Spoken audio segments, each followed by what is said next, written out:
Kumusta mga ka-scoop? Welcome sa ating channel. Tara, samahan niyo ako at alamin natin ang latest na scoop. Walang bibitaw.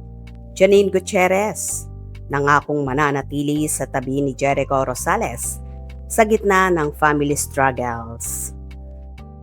Isang nakakakilig pero emotional na update ang pinag-uusapan ngayon sa mundo ng showbiz sa gitna ng mga personal na pagsubok na kinakaharap ni Jericho Rosales. Isang matatag na pangako ang ibinigay ni Janine Gutierrez at 2 salita lang ang naging sapat para mapahanga ang maraming netizens. Walang bibitaw. Ano nga ba ang nangyari at bakit marami ang nagsasabing mas tumibay pa ang kanilang relasyon? Tara, i-scoop natin yan. Sa media conference ng Cinemalaya 2026, nagbigay ng update si Janine Gutierrez tungkol sa kanyang boyfriend na si Jericho Rosales. Una sa lahat, masaya niyang binati ang aktor matapos nitong tanghaling Best Actor sa ika-9 na Entertainment Editor's Choice Awards o the Eddies para sa kanyang mahusay na pagganap sa pelikulang Quezon. Bagamat wala si Janine sa awards night dahil nasa ibang bansa siya noong mga panahong yon.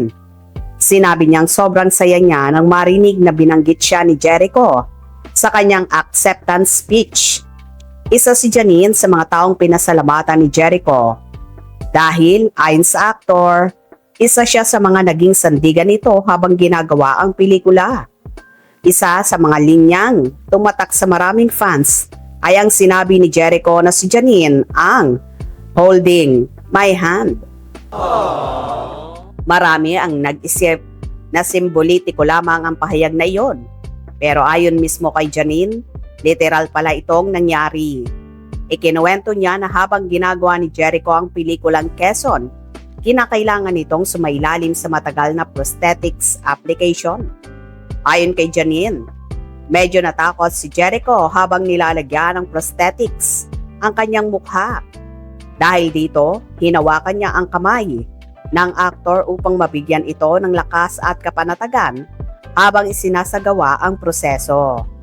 Dagdag pa ni Janine, isa sa mga bagay na labis niyang ipinagpapasalamat ay ang hindi siya nakakalimutang pasalamatan ni Jericho sa mahahalagang sandali ng kanyang buhay. Bukod sa kanyang career milestone, kinakaharap din ngayon ni Jericho ang ilang personal na hamon na may kinalaman sa kanyang pamilya. Matatanda ang naging laman ng balitang kapatid niyang si Jeremiah Rosales matapos maglabas ng pahayag ang asawa nito na umano'y nag-relapse ito sa paggamit ng illegal na droga at nawawala. Nagdulot ito ng iba't ibang haka-haka sa social media. Ngunit agad itong nilinaw ni Jericho. Ayon sa aktor, hindi nawawala ang kanyang kapatid. Ligtas umano si Jeremiah at kasama ng kanilang pamilya sa probinsya. Hindi na rin nagbigay ng karagdagang detalye si Jericho bilang paggalang sa pribadong usapin ng kanilang pamilya. Kung mapapansin natin, hindi madalas ibahagi ni na Jericho at Janine ang lahat ng nangyayari sa kanilang relasyon. Hindi sila yung tipong araw-araw ay may sweet post o public display sa social media. Pero sa tuwing nagsasalita sila tungkol sa isa't isa, makikita ang respeto, suporta at pagiging present sa mga mahahalagang sandali. Ang naging pahayag ni Janine na walang bibitaw ay maaaring maikli, pero para sa maraming fans, malalim ang kahulugan nito.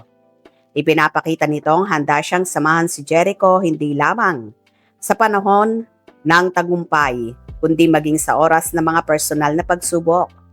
Mahalagang tandaan na ang bahaging ito ay obserbasyon lamang batay sa kanilang mga pampublikong pahayag.